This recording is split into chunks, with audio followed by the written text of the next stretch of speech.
So thanks again, guys, for coming out to the 10 o'clock. We're going to continue our message yesterday that we did on worldview. Got a lot of great comments and questions after the session last night. So the question I want to start out for you today is probably a question that you've heard before, which is, should Christians or should the church be involved in that nasty word called politics, right? And I want to look at that from a biblical perspective. Last night we talked about a verse in 1 Timothy 4:12 that says, you as young people are to set the example in speech and conduct and love and purity for the rest of us. So let that be an inspiration to you. But today we want to go to James, the brother of Jesus, chapter 1, verse 27. And there James gives us the definition of true religion. Have any of you ever been called religious? Has anyone ever been called religious? Is that a negative or a positive term? Think positive? Okay, I would think many people, when they call you religious, they might be thinking of that as a negative term, okay? But James describes it three ways. Does anyone know how James describes what it means to be religious? Can anyone answer that question? It's a three-pronged definition. It says true religion is to take care of the orphan. Okay? You think that's important? That we care for the orphan? Would that be important? Anyone? Yes? Okay. Adoption, foster care, right?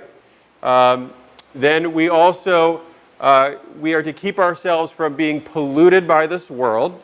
Is that important? Yes. And then we're also to care for the widow. Okay? So the orphan, the widow, and keeping yourself from being polluted by the world, and that is how religion is described. So, if that's our mandate from the brother of Jesus for how we as Christians are to live our life, then the question I have for us today is, well, if we're supposed to care for the orphan, how can we care for the orphan if the orphan never makes it out of mom's womb? Is that a fair question? Right? Okay, so obviously there we're talking about the issue of abortion. And so I think we can make a good biblical case that the church absolutely needs to be talking about abortion because we have a mandate. And again, it's not a calling, right? We hear this word calling a lot of times in our churches today. But it really is a duty. It's your duty to care for the orphan, okay? Did you ever think about foster care and adoption perhaps as a duty as opposed to a calling, right? Now, not all of us are going to adopt and foster children in our lives, but let me give you a statistic. If every church in America were to adopt one child, okay, every church, one child, we'd have no need for the foster care system, okay? There's about 350,000 churches in the United States of America. And I can't help but think that the Lord is looking down and saying, why can't the church fix the foster care problem if it's just one child per church? Okay? So let that be a challenge to us today. Also, when we talk about the widow, many times our widows are our elderly, right? And we talked about physician-assisted suicide last night.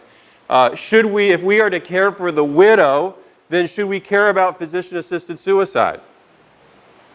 And should that be a calling that we get involved in, or should that be a duty that we get involved in? Okay? And then lastly, keeping ourselves from being polluted by this world. There's many ways we could look at this, but two ways. We talked about marijuana, right? Can we be polluted by marijuana? Can our neighbor be polluted by marijuana? Absolutely, right? So we want to do our best to keep the commercialization of marijuana out of our towns and cities. That would not be a calling, but that would also be a duty, okay?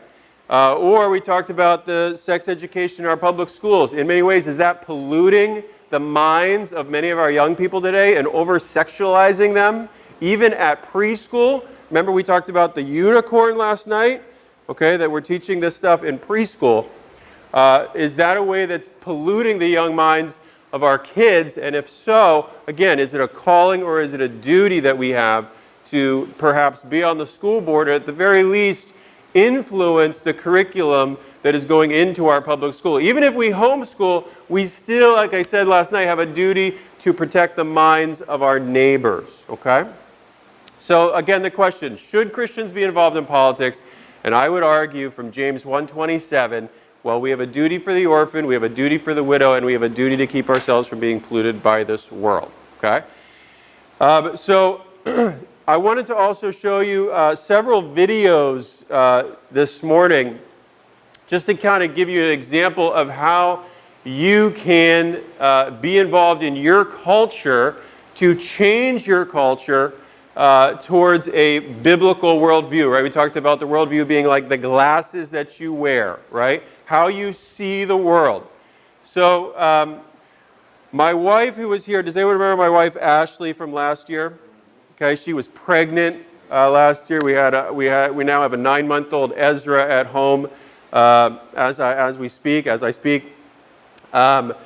She put together a video based on, I think the song is called Irresistible. It was super pop. What is it called, Jess? Is it called Irresistible? Yeah, no, the one that we made, the way that we kind of spoofed. You Are So Beautiful. Okay. So, does anyone know the song You Are So Beautiful? It was super popular. Okay, millions of hits online. Okay, am I right on the title of the song? What Makes You Beautiful by One Direction. Yes. What Makes You Beautiful? Yes. Has anyone heard of One Direction? Okay. All right. So we're not too far out of that generation to that One Direction is still known. Okay. So we rewrote this song and called it You Are So Respectable. Okay. And really trying to influence the way that girls are seen by guys or that girls see guys, okay? That they kind of get out of this culture, this pop culture of how we value, outside appearance. It's so overblown and some of these things that can really cause relationships to take a downward turn. We wanted to bring a biblical worldview to this topic. So here's my wife. I'm going to show you. I don't know if I'll show you the whole video. Maybe I'll show the whole video. But we got some girls together as well. And this is the video that they put together. Has anyone seen this video online, by the way? Well, of course, yeah. But anybody else? Okay. So this is new for all of you.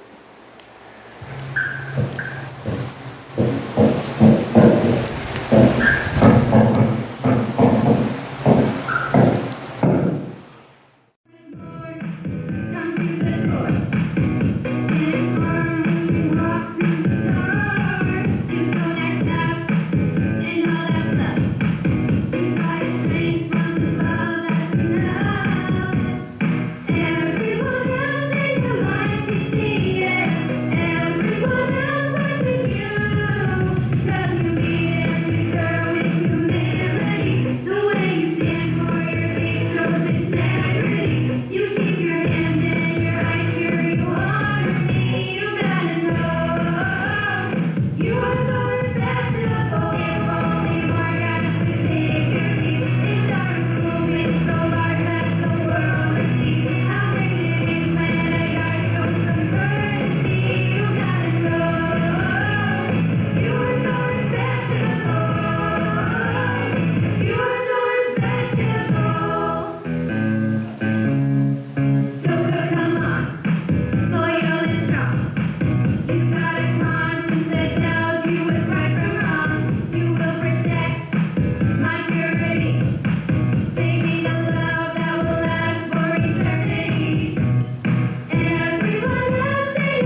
So I just wanted to show you a couple examples today of how you can affect your culture in creative ways like this.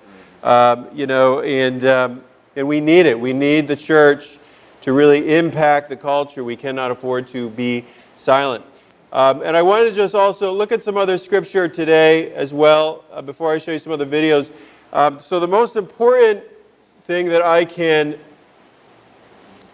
tell you right now that I hope that you will do is that you will pick up this book, Engage the Bay State, whether you live in Massachusetts or not. This is really written towards Massachusetts, but a lot of these same issues of life, liberty, and marriage I'm sure you're dealing with in your state as well. Just out of curiosity, raise your hand if you are from Massachusetts. Okay, so there's a fair number of us. So this is as I mentioned last night, a curriculum, 8-week, 9-week curriculum, video that introduces each chapter that we put together and really exposes what's going on in our public schools and at our state house. And it would be so cool if you as a young person in your own youth group, for example, perhaps you're in a high school, middle school youth group, that you could lead something like this. Talk to your parents, have them read through it first, of course, and see how appropriate it might be for your middle school, but definitely for your high school to do something like that and to lead in that way, because you can make a difference, and this is a very practical way of making a difference in your state, okay? Our goal at Massachusetts Family Institute is to have every church teach this book in a Sunday school or a small group environment. And I think I mentioned this last night. Did I mention how many churches are in Massachusetts? Does anyone remember if I said it? Take a guess if I didn't. 8,000. Okay? There's 8,000 churches in Massachusetts. Now, many of those churches don't necessarily agree with what we have to say on life, liberty, and marriage, but many of them do. Okay? And if we could just get 10% of those churches on board to teach this curriculum, get educated, and call their legislator, that would make a huge difference. As I mentioned last night, we had defeated the counseling ban. We talked about that. Remember the picture of Sam Brinton with the stiletto shoes, right, sitting in our state house in Boston, right? Part of the reason that was defeated, it got passed, unfortunately, in New Hampshire about a month ago, and it got passed in Rhode Island within the past year. Much of the reason that was not passed this year is because advocates that have been partnering with MFI called their legislator and really put pressure on them to not have that come to a vote in the Senate. Okay, so young people, 1 Timothy 4:12, you can make a difference. And it's not a calling, it is a duty that we all get involved. Okay? And then I also want to take a look just at some scripture here. You all know the story of Daniel and his friends Shadrach, Meshach, and Abednego. Have you guys heard this story? Right? Where they were told to bow to an idol, right? In many ways today, do we still have idols today that we are influenced to bow to? Well, these, as you know the story, they did not bow to the golden image. And we see here that God's ways, God's instruction is above man's instruction, right? We're not just supposed to go according to everything that we're being told. You know the story of Daniel when he was told not to pray. Did Daniel just obey the king and say, okay, I'm not going to pray? No, he prayed, right? And he was thrown into the lion's den, and we know that story. Also, we see in Acts, when they had brought them, they set them before the council, and the council told them not to preach in the name of Jesus. And what did they do? Did they just stop preaching in the name of Jesus? No. The governing authorities had told them to do something, and they said, no, we must obey God rather than men. And I think that that's the same call that we have today, is I'm not telling you all to go out and commit civil disobedience just to commit civil disobedience, but at the end of the day, God's ways are greater, or we must obey God rather than men. And we have the biblical mandate that tells us that, okay? So on these issues of life, liberty, marriage, and unfortunately marijuana, we have a duty. And I mentioned this last night a little bit, but I'll read this quote from Martin Luther King. It says, "The church must be reminded that it is not the master or the servant of the state, but rather the conscience of the state," right? We saw this in Nazi Germany, where Hitler had influenced the church in Germany in many ways to become the servant of the state, and it became silenced. We don't want that. It must be the guide and the critic of the state and never its tool. If the church does not recapture its prophetic zeal, it has become an irrelevant social club without moral or spiritual authority. The church has a duty to speak out on these issues of life, liberty, and marriage and marijuana in our states. But if the church will free itself from the shackles of a deadening status quo and recovering its great historic mission, will speak and act fearlessly and insistently in terms of justice and peace, it will enkindle the imagination of mankind and fire the souls of men, imbuing them with a glowing and ardent love for truth, justice, and peace. Men far and near will know the church is a great fellowship of love that provides light and bread for lonely travelers at midnight. You know, it wasn't so long ago that 60% of Americans were going to church. Do you guys know what the figure is now of the amount of Americans going to church? You want to take a guess? Yes. How much? 20? Very close. 30%. 30% of Americans are attending church today, and only a few decades before we had 60%. And I think a lot of the reason that people are not attending our churches today is because we've lost that prophetic zeal, and many times we have become just a social club. And I think we need to, I like to use the word pleasantly persistent. We need to be pleasantly persistent with our leaders to have them speak out on these issues and enter that prophetic zeal that Martin Luther King was talking about not so long ago. Would you agree? Yes.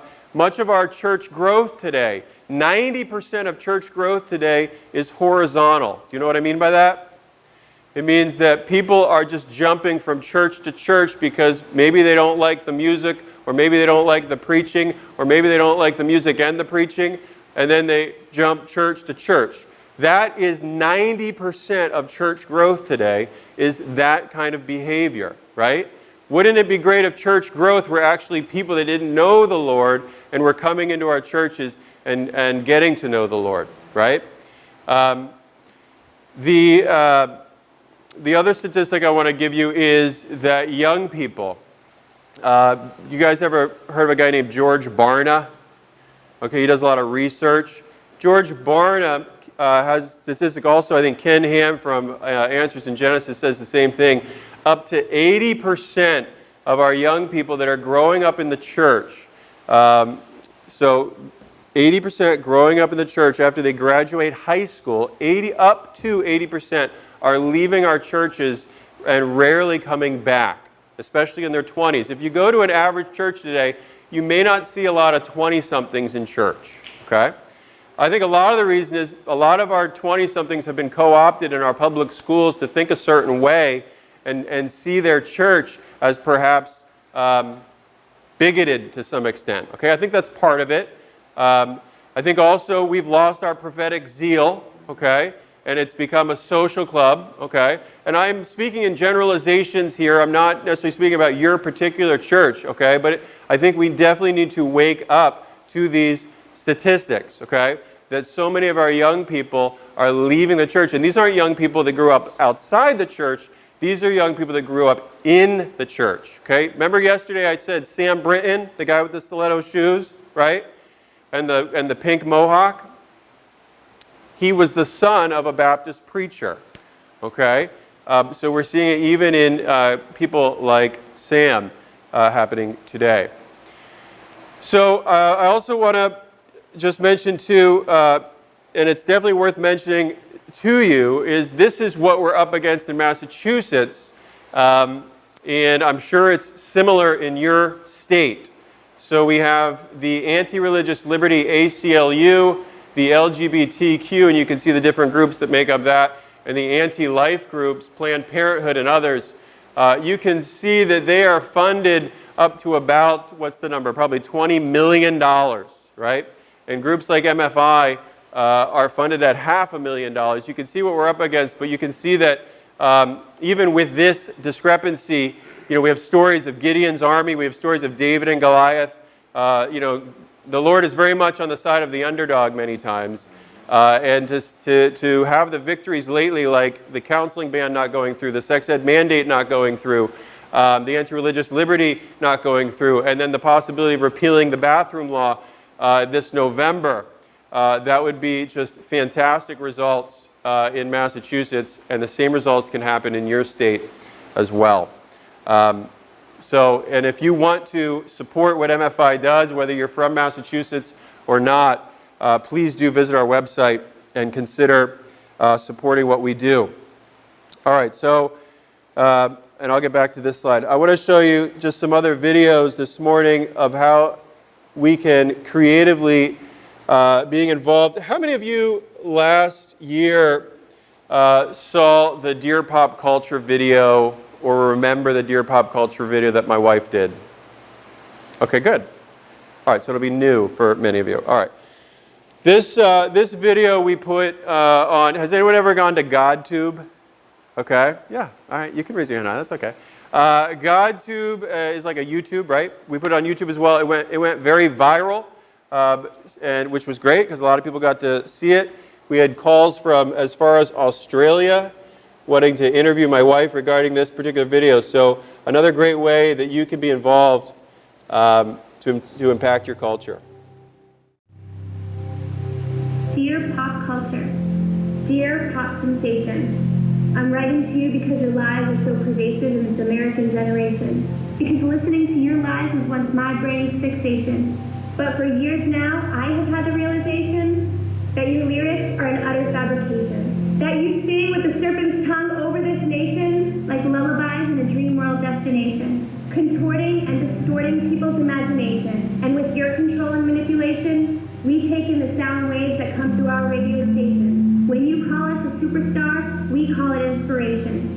When you sing tolerance, we feel liberation.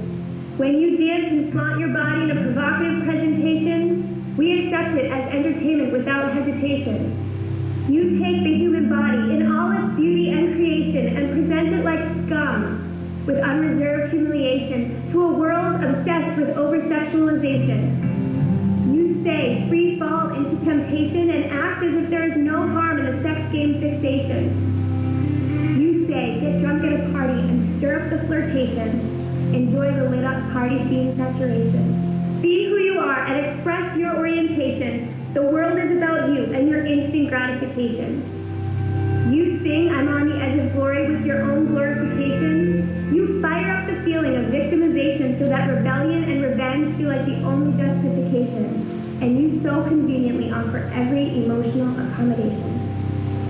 While we sit back and allow your perverted narration over our lives and let you control our destination, your lyrics are like cancer in need of radiation.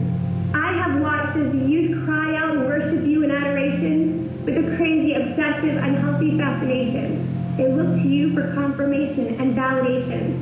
Because in reality, they are yearning for a serious revelation from the depths of despair, depression, and frustration. But they are jumping and taking rest on a sandy foundation because what you have to offer is nothing with any legitimate explanation about how the world works or true love clarification. What they need is an internal evaluation. Because truly they search for a God who offers a heart transformation. And while you can do nothing about their messed up situation, my Redeemer, named Jesus, offers redemption. So listen to me. This is a hurt people duplication, and you are only feeding them your puked up desperation, twisted into lyrics and rhymes in a Hollywood location.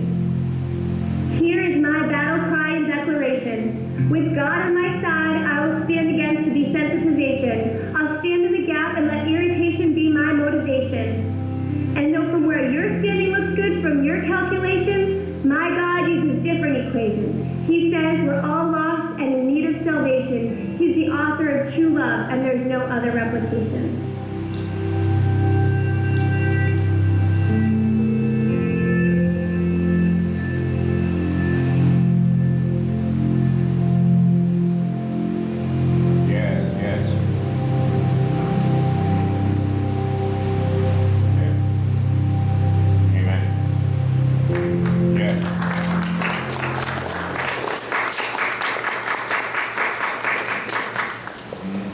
So again, there's many ways, guys, that we can be involved in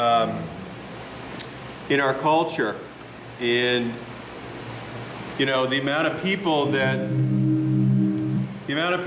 that one video affected, right? You hear about the power even of one, where that image of a drop going into a pond and the ripple effects, right, throughout the pond.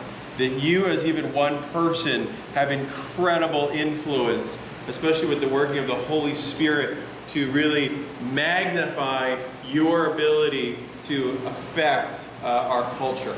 And so we hope, I hope, MFI hopes that you will take on that responsibility.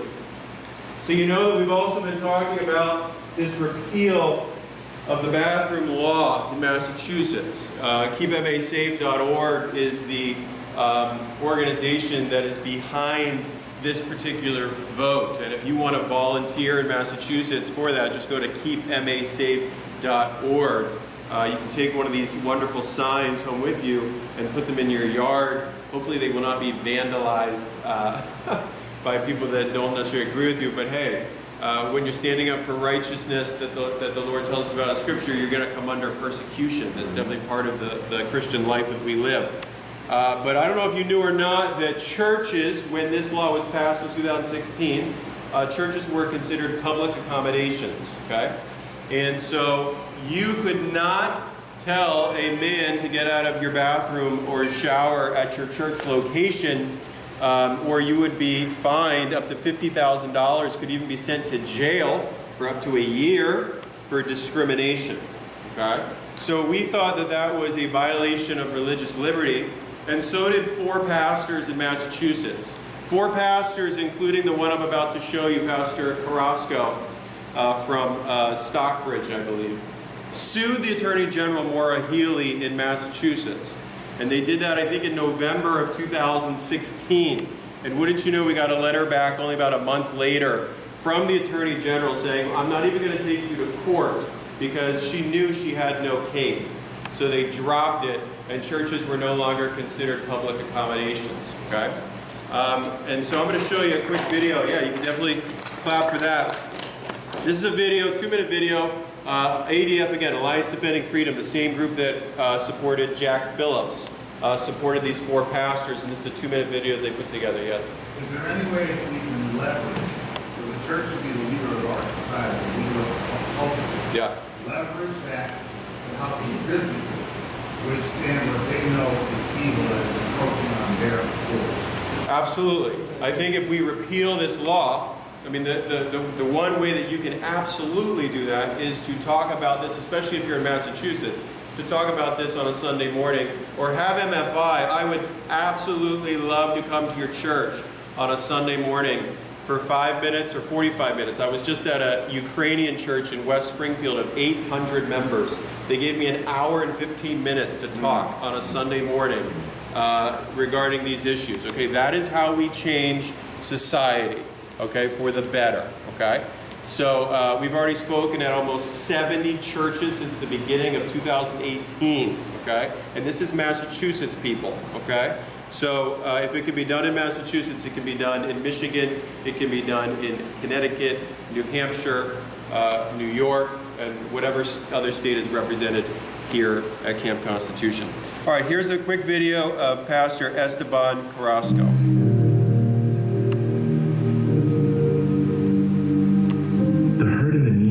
In Southbridge is poverty. There's a lot of low-income housing, a lot of low-income families, and sometimes it comes with its difficulties. But I love my community. I really do. Recently, the passion to serve our community led our church to purchase a property. My wife had a vision to honor the life of her grandmother. She wasn't just a victim of domestic violence, she was a survivor. And knowing our community, knowing our low-income situation, the inventory of services that are in our city, our church decided to buy a property that we are developing to help victims of domestic violence or provide a safe haven in our community.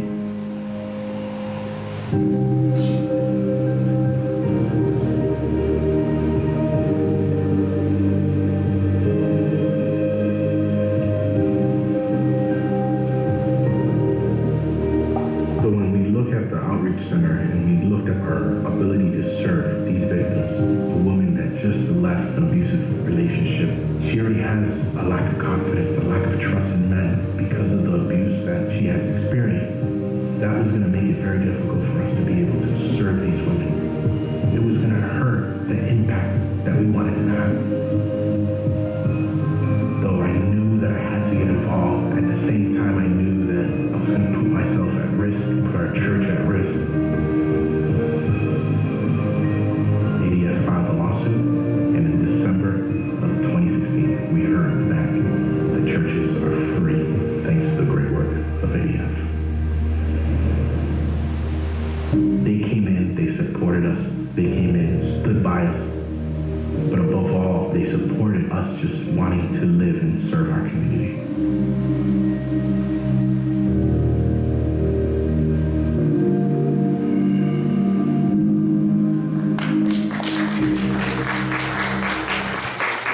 So again, you know, the power of one pastor in Massachusetts to take on the state government and tell them that they need to stay out of women's shelters, right? And again, we have a duty to care for the widow, the orphan, and to keep ourselves from being polluted by this world. And I think we would all agree that that is a good story. That is a good thing. That we would all say this is a wonderful way for the church to be involved. You know, many times churches are saying, how can we grow our church? Well, wouldn't you, as someone that went to this guy's church, be so encouraged, or maybe you didn't know about this guy's church, but you're like, wow, what a stand that this individual took. Would that inspire you maybe to even check out his church? If you were not someone that went to church? Okay, I keep telling pastors that, look, if you are the church, like we just had a church in Plymouth, Massachusetts, called New Hope, that had their youth group, much of their youth group showed up at the city council to protest against the commercialization of marijuana. What a wonderful example to parents in Plymouth that this church is getting involved with their young people, inspiring their young people to take such a stand in the city of Plymouth. So many of you have heard about Jack Phillips. I mentioned him last night. Jack Phillips is the baker from Colorado that was told that he must bake a cake for a homosexual wedding. And I told you that we had a wonderful ruling. We were debating this the other day. Is it a ruling or is it an opinion?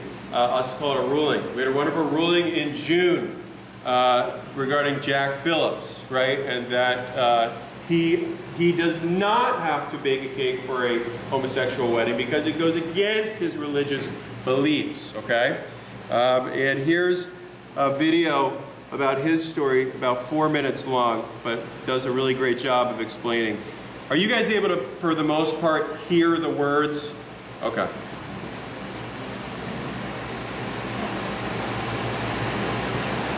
Like pastel blues, and I have palette knives I buy them at art stores because they work on the cakes, different shapes.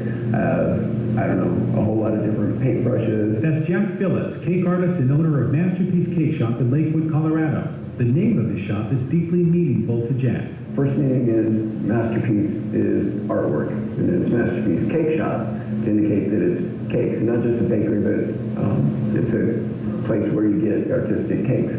And part of the name also is master, and that comes from Gospel of Matthew, where Jesus says, no man can serve two masters. Jack welcomes and serves everyone who comes through his doors, but as an artist, he can't design custom cakes that violate his deeply held beliefs.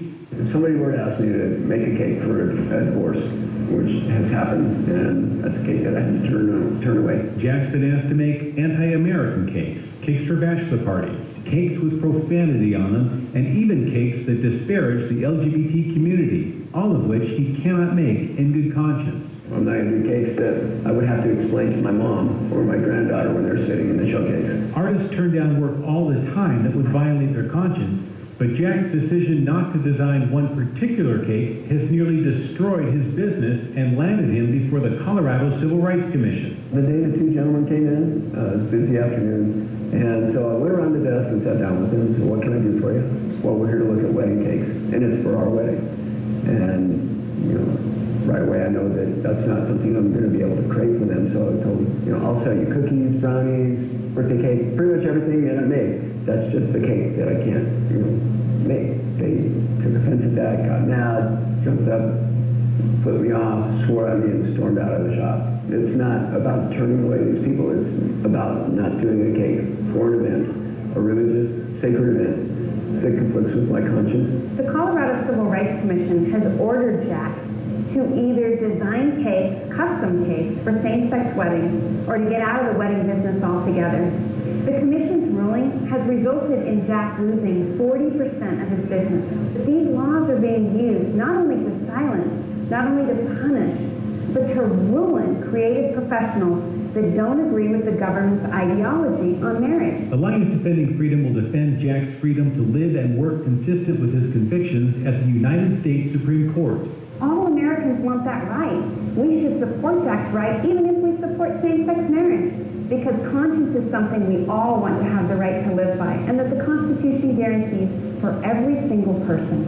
And if we want a truly diverse and tolerant society, we need to ask ourselves, are we really willing to force Jewish, Catholic, Protestant, Muslim, creative professionals, people like Jack, from the public square simply because they hold a belief that marriage is between a man and a woman? I think not. Tolerance should be a two-way street.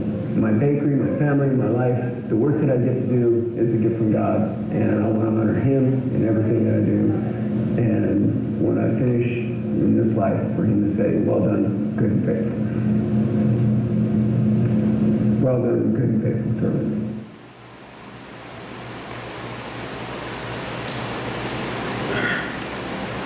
So thank the Lord for guys like Jack that are willing to stand up in the public circle.